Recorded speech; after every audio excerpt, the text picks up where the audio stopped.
Chapter 5, Cultural Influences in Nursing and Community Health, Sandra Monk.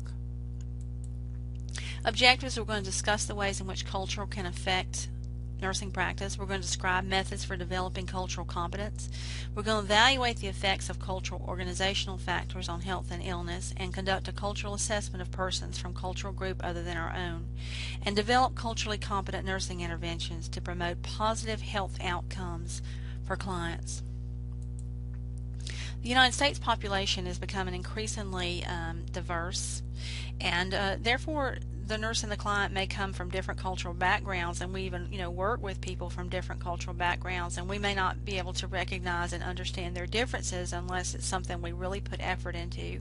So nurses and other healthcare workers are said in the United States to often be ambivalent to the needs of cultures other than his or her own, meaning they just are either unaware or uncaring about others' culture other than their own.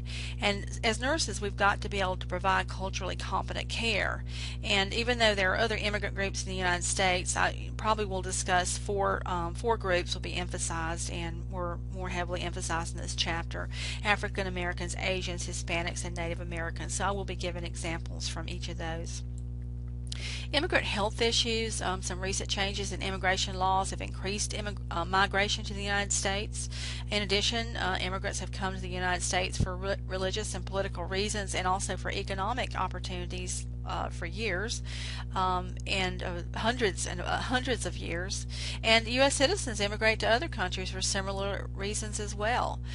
Immigration and laws that pertain to it have become increasingly controversial in recent years. There's a lot of misunderstanding about what distinguishes an immigrant, and so we're going to talk about those definitions, and just to bring up the fact that some states are passing laws that reduce the number of illegal immigrants who work who live and work within their state.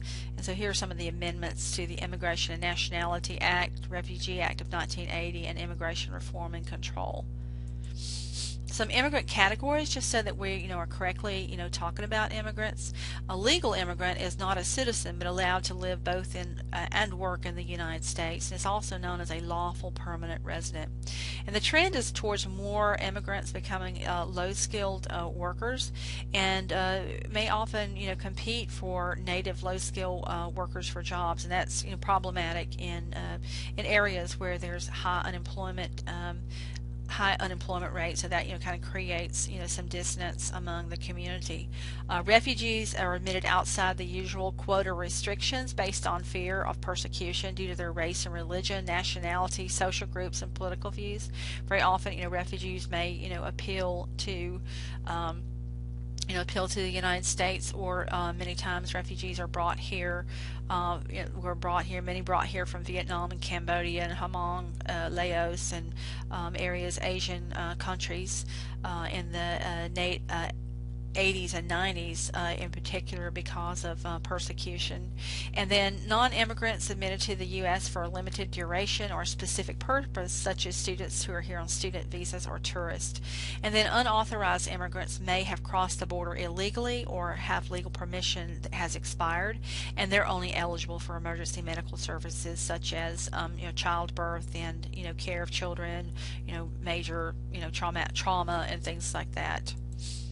Immigrant health issues. It's estimated that immigrants in the United States add about $10 billion to the economy annually. So they're adding to it, but there's some suspicion that immigrants are cost money, and then an immigrant family will pay $80,000 more in taxes than they consume in services. And the services actually occur at local and state level, and so money goes to the states, federal government, and then the local and state governments are providing the services. So that creates some challenges and also some issues. Foreign-born men are more likely to be working or looking for employment than native-born men, and lower unemployment factors there, maybe higher unemployment, but they're more likely to be looking for work.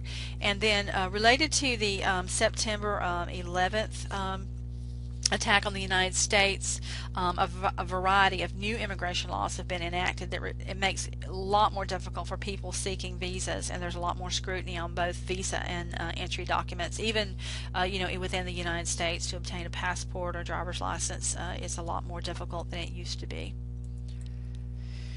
Factors to consider when providing health care for immigrants: there are financial constraints such as being uninsured. Non-citizens are 3 times more likely to be uninsured than citizens due to lower rates of both private and public coverage. And similarly, non-citizen children and citizen children and mixed citizenship families are more likely to be uninsured than children of citizens. I know that was a lot to say there, but and so language barriers, if there needs to be an interpreter, and sometimes people who do not, the English is not their first language, it's not they're not a native speaker of English, then they're afraid to, maybe they may not communicate their symptoms or what they're doing for their symptoms very well, and that can create a problem as well. There's differences in social, religious, and cultural backgrounds between the immigrant and healthcare providers that can create some challenges due to lack of understanding or even misunderstanding. Providers who lack knowledge about high-risk diseases and specific immigrant groups for who they care. Traditional healing and folk practices may be unfamiliar to United States healthcare providers, although not to say that they're not U.S. citizens who practice folk medicine. And it's really important to find out if immigrants are using folk remedies, as the medications may have the same ingredients and or effects of prescribed medications, because where our prescribed medications originally came from, and it could result in an over-medication or an interaction with the medication. So it's real important to find out about that. And when you're working with immigrant populations, you want to consider how your own background, beliefs, and knowledge may be significantly different from those of people receiving care. In regard to culture, race, and ethnicity, culture, these are review. I mean, you've heard these throughout nursing, but we're going to review them because they're important to remember and to know and to think about. So culture is a set of beliefs, values, and assumptions about life that are widely held among a group of people that are transmitted across generations. And race is a biological designation where a group members share features such as skin color, bone structure, genetic traits such as blood grouping. Ethnicity is a shared feeling of peoplehood among a group of people. People have pride in the people that they're people they belong to, communities and families, and so that is a is a good thing to have that shared feeling. Cultural competence is a combination of culturally congruent behaviors, practice of attitudes, and policies that allow nurses to work effectively cross-culturally in situations. And the 4 principles are that care is designed for the specific patient always when we are being culturally competent, and that we base that on the uniqueness of the person's culture, but we include their cultural norms and values also. And then we include self-employment strategies to facilitate the client's decision making in regard to their health behavior. We let them decide which health practices they can and cannot, what is acceptable to them. And then care is provided with sensitivity always, and it's based on the cultural uniqueness of each client or each community. Key reasons why nurses must be culturally competent is the nurse's culture often differs from that of the client, and it leads to a different understanding of communications, behaviors, and plans for care. Non-culturally competent care may increase the cost of health care. In the end, the outcomes may be more costly and less effective if the family or the community is not does not buy in to what needs to take place because of their own cultural practices. And then to meet some of the objectives for persons of different cultures as outlined in Healthy People 2020, such as lifestyle and personal choices, we've got to consider that.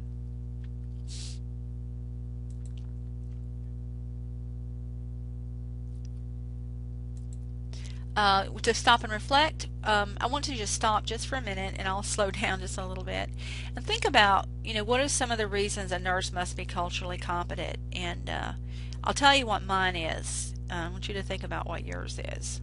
just a second.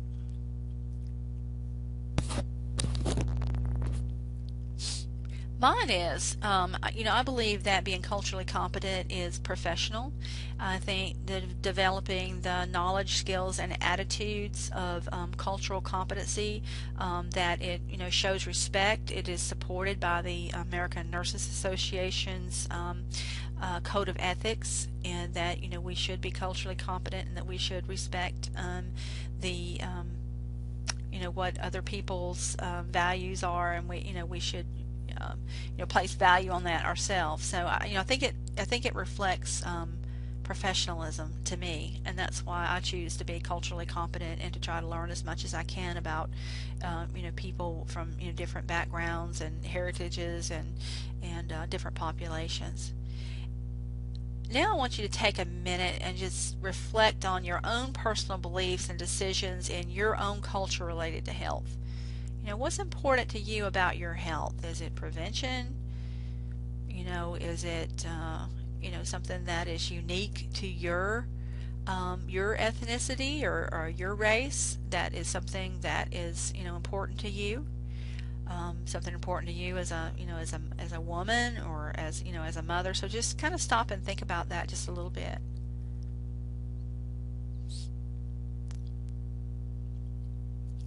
And then I want you to think about, and you may have to come back to this slide, but I think it's good to reflect and stop and think about these sort of things a little bit. You should think about a time when, as a nurse, you delivered culturally competent care, and you felt really good about that, or you didn't provide culturally competent care. Were there barriers that prevented the delivery of that culturally competent care?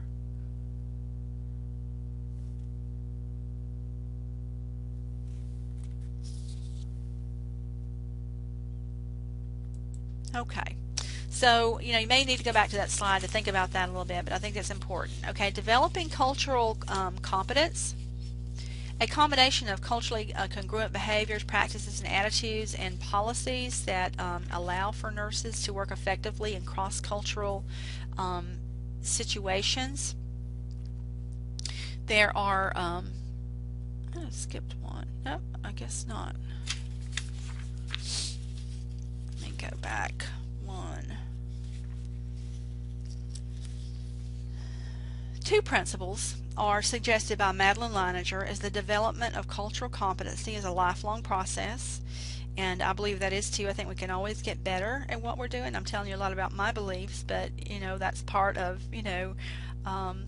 forming into professional nursing is to to be mentored by other nurses and among other nurses.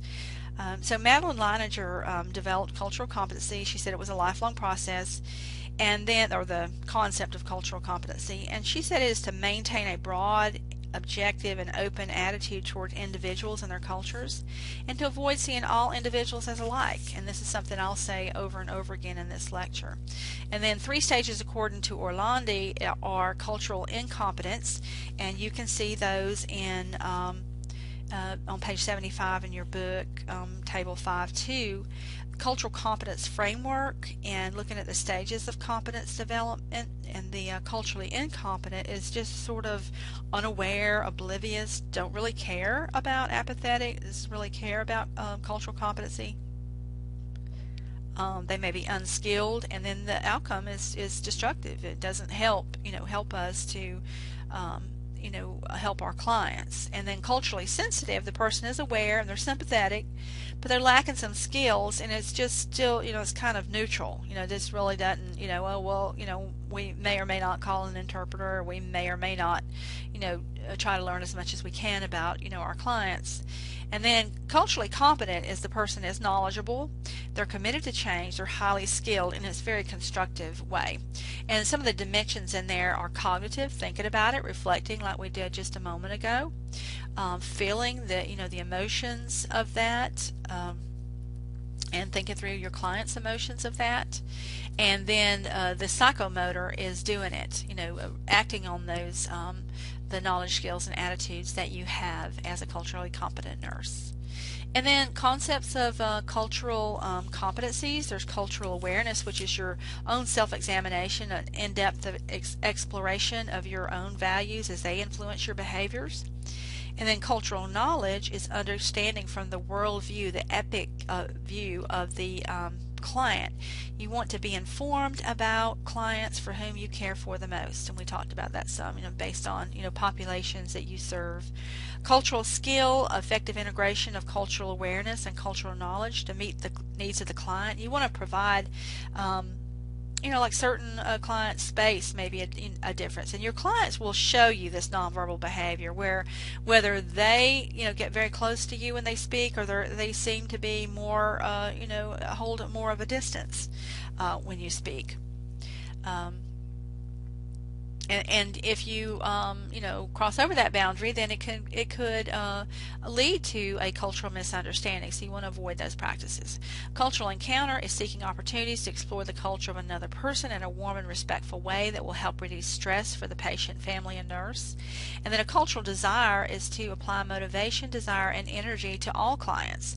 And Table 5.2 talks about, I think it's Table 5.2, I think it's Box 5.2 in your book. Yes, Box 5.2 on page 78, and it just talks about things that are applicable to certain groups, and that during your interaction you want to be very sensitive. You want to ask questions to find out how to respond to people and their cultural background. And diversity exists within groups. Not all persons of the same racial, ethnic group share the same culture. And I'll say that over and over again. I say it in clinical quite a bit. And if you do have a misunderstanding, or you do something does come up, then you can certainly you can just apologize about it, and and then move ahead. And then let's see, there's several good things in there that talk about developing cultural knowledge, and that it is a journey. I talk about that some. I talk about that quite a bit, that it's a journey, and then we continue to get better at it. Okay, dimensions of cultural competence. We talk about cultural preservation, where people may want to preserve certain ones of their certain scientifically supported cultural practices from those with biomedical health care. They may want to have acupuncture in addition for cancer with chemotherapy, or they may want to try the Eastern medicine, Chinese medicine first, and then try the then use other therapies. So it just depends, and it is the family's decision, the patient and family's decision, and you have to support them and what their beliefs are. It can only be explained to them what is best, and then accept their choices. Cultural accommodation means that the nurse supports and facilitates the use of cultural practices that are not harmful. I mean, for example, one that's not harmful is burying of the placenta or a piece of the placenta for some populations, some groups. In fact, there are like services now that will preserve the placenta and make it in like put it, post it on the the umbilical cord, and put it on a decorative piece of paper, or kind of a little decorative plaque, and that's important to some some women and some families. Another example, I think, that was in the book, is that certain groups tend to eat, African Americans tend to eat more foods that are more, maybe higher in fat, higher fried. I mean, I think this is probably a southern thing too, people who eat a lot of fried and fried foods in the South. And so you can only be guided to eat more broiled and boiled foods, and fewer fried foods or steamed foods. I don't particularly like boiled foods. So that's just an example. Okay, cultural repatterning is helping an example of that would be, for example, Mexican American women have a higher incidence of obesity, and so the public health nurse or community health nurse could meet with a group of Mexican American school children, and talk about, or adolescents, and talk about diet, and just kind of repattern things. Instead of eating fried tortillas, they could eat tortillas that have not been fried, and salsa, which has practically no calories. Could be high in salt, but lower in calories. And then cultural brokering is making certain that the clients receive culturally competent care. So this is us as advocates and mediators and negotiators when we intervene between the client's culture and the biomedical healthcare culture on behalf of the patient. And this is real similar to the standards for culturally competent practice, which is patient advocacy and empowerment. When we look at our code of ethics, and also the public health code for nurses. And then there are inhibitors to developing cultural competency, such as stereotyping, and that is stereotyping is attributing certain beliefs and behaviors about a group to everyone in the group. For example, all Asians are good at math. Or something like that, or a certain population of people, they're all hard workers. So you just can't make that, even though those are positive sort of things. It's not good to make a stereotype about any particular group or gender, or type of statement like that. Prejudice is deeply held reaction, often negative, about a group or a person. For example, a person could be viewed negatively because of their skin color, race, religion, or social standing, and without taking any regard for the person's worth and the person as an individual. And then racism, it refers to a belief that persons who are born to a particular group are inferior. So that it takes prejudice a little further. And for example, that someone's intelligence is less, or that their morals are less or more. Their self-worth is either less or more. And so it denies opportunities to people, and very much can be fear-based for some lack of a better way to explain why people have racist type of behaviors. Ethnocentrism is a type of cultural prejudice at the population level. Is a belief that one's own group determines the standards for a behavior which all other groups are to be judged. And ethnocentric nurses, ethnocentrism can be a good thing because it causes pride in people's ethnicity, but it also can be, like a a measurement of who can be included in a group and who is excluded in a group. So it can be exclusive instead of in addition to being inclusive. Cultural blindness is the tendency to ignore all differences among cultures. We're all the same, but it's not true. We're all individual and unique. And we are, so it's very very different from we're all the same, and so it has to be acknowledged so that we can respond to our clients and to each other in a respectful way, that we respect the differences of each other. And then cultural imposition is the process of imposing one's values, like a nurse who says, well, they know what's best, this is what we're going to do today, we're going to and so we need and that is a Western medical tradition, that we ignore clients' values of non-Western treatments in particular. Like we don't support nutraceuticals, herbal therapies, and in Western medicine in particular. I'm saying we because I do believe I do have some health beliefs that include other therapies besides Western medicine. Cultural conflict is perceived threat that may arise from a misunderstanding of expectations between clients and nurses when one group is not aware of the cultural differences. And then cultural shock is a feeling of helplessness, discomfort, and disorientation by a person when they attempt to understand or adapt to another cultural group that's different, their practices, values, and beliefs. And it creates anxiety. And if you've ever moved to a different city and you are like going down a street and all of a sudden you can't remember whether you lived in this community or that community, and it really can be very disoriented, and we need to be supportive of our clients when they are going through changes and transitions of moving from one place to another, or assimilating to a new culture or a new community. Okay, cultural assessment. During the initial assessment with a client, the nurse asks about the following issues. A lot of these are built into our nursing assessments, and it's the best way to find out about beliefs, values, meanings, and behaviors of people, while also taking into consideration their history, their background, and their social and physical environments. And so listening is probably the best skill to have here, in addition to explaining and negotiating with people based on some of these the answers to some of these questions.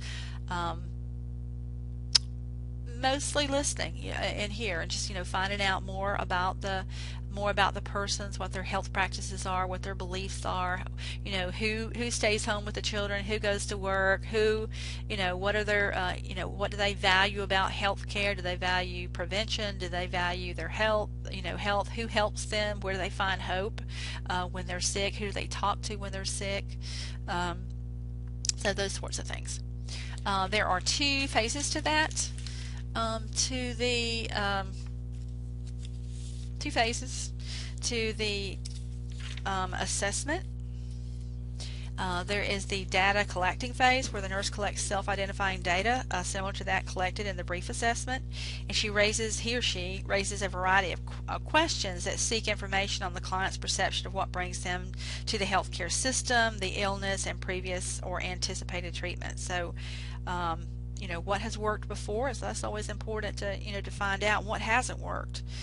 What do they think is going to happen, or what would they like to see happen? And after the nursing diagnosis is made, the nurse identifies cultural factors that may influence the effectiveness of nursing actions.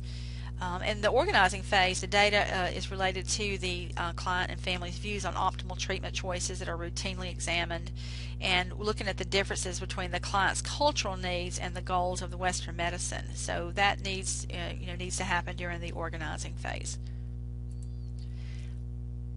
In conducting a cultural assessment, you want to be aware of the environment, listening at what is said, looking for nonverbal communication before you take any action. Know about the community and social organizations, such as the schools, churches, hospitals, tribal councils, restaurants, taverns, and bars. You find out what your resources are, and you might find out what some of your barriers are as well. Know about the specific areas that the nurse wants to focus on before beginning the cultural assessment. Is it about in particular, is about the person's diabetes, or is it in particular, about smoking, or what we're concentrating on, or if it's we're going to do wound care, or we're going to do pain management. So it depends on what is going to happen. You want to select a strategy to help gather cultural data, and that can be an in-depth interview. It can be just listening, talking, case study, and you want to identify a confidant who will help bridge the gap between the cultures. I know in one case study that I've done in community classes before, there was the researchers used the tribal council to be their go-between, or their informant with the rest of and educators for the rest of the community, because there was a great deal of faith and in those tribal leaders among the community, and so that's where how they spread their teaching strategies and so forth in the research that they did. You want to know the appropriate questions to ask. You want to be very carefully get your interview guide together. You want to interview other nurses and healthcare professionals, find out what they already know, so that you're not asking questions that have already been asked. Talk with formal and informal cultural leaders. similar to what I talked about with the Native Americans. Be aware that all information has both subjective and objective data, and you want to avoid pitfalls such as making premature generalizations. And be sincere, open, and honest. And some of the do's and don'ts in working with persons for which English is a second language in the community. If there's doubt about understanding a language, you do need to obtain an interpreter. You don't want to try to communicate with broken language or using a app on your phone. You don't want to refuse to communicate, and you don't want to refer them back to the hospital or back to the physician's office from where they came. So those are things that I have seen done in the community, and those are things you do not want to do. Cultural group differences. Although the cultures are not the same, all cultures have some of the basic organizing factors, and we've already talked about these some in regard to communication. There's both verbal and nonverbal communication. Space, you need to watch what follow your client and see observe their personal space.